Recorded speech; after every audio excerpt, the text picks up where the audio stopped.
साथियों, हमारे यहां कहा जाता है, विश्वासेन सिद्धिः, विश्वासेन सिद्धिः, अर्थात हमारे प्रयासों में हमें सफलता तब मिलती है जब हमें स्वयं पर विश्वास होता है।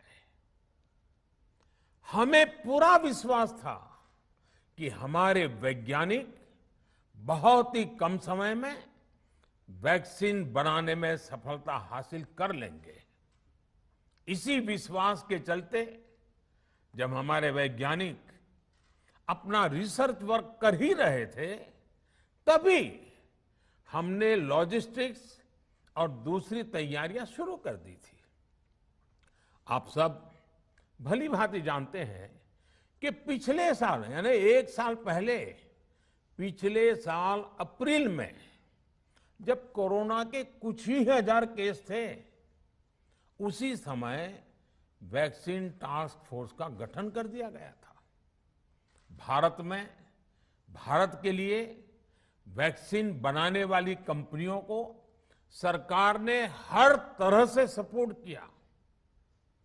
वैक्सीन निर्माताओं को क्लिनिकल ट्रायल में मदद की गई, रिसर्च और डेवलपमेंट के लिए जरूरी फंड दिया गया। हर स्तर पर सरकार उनके साथ कंधे से कंधा मिलाकर चली।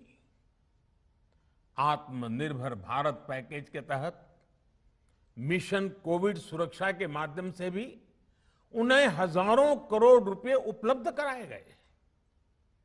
पिछले काफी समय से देश लगातार जो प्रयास और परिश्रम कर रहा है, उससे आने वाले दिनों में वैक्सीन की सप्लाई और भी ज्यादा बढ़ने वाली है। आज देश में 7 कंपनियां विभिन्न प्रकार की वैक्सीन का प्रोडक्शन कर रही है। 3 और वैक्सीन का ट्रायल भी एडवांस स्टेज पे चल रहा है। वैक्सीन की उपलब्धता बढ़ाने के लिए दूसरे देशों की कंपनियों से भी वैक्सीन खरीदने की प्रक्रिया को तेज किया गया है। इधर हाल के दिनों में कुछ एक्सपर्ट्स द्वारा हमारे बच्चों को लेकर भी चिंता जताई गई है। इस दिशा में भी 2 वैक्सीन का ट्रायल तेजी से चल रहा है। इसके अलावा अभी देश में एक नेजल वैक्सीन पर भी रिसर्च जारी है। इसे सिरिंज से न देकर नाक में स्प्रे किया जाएगा।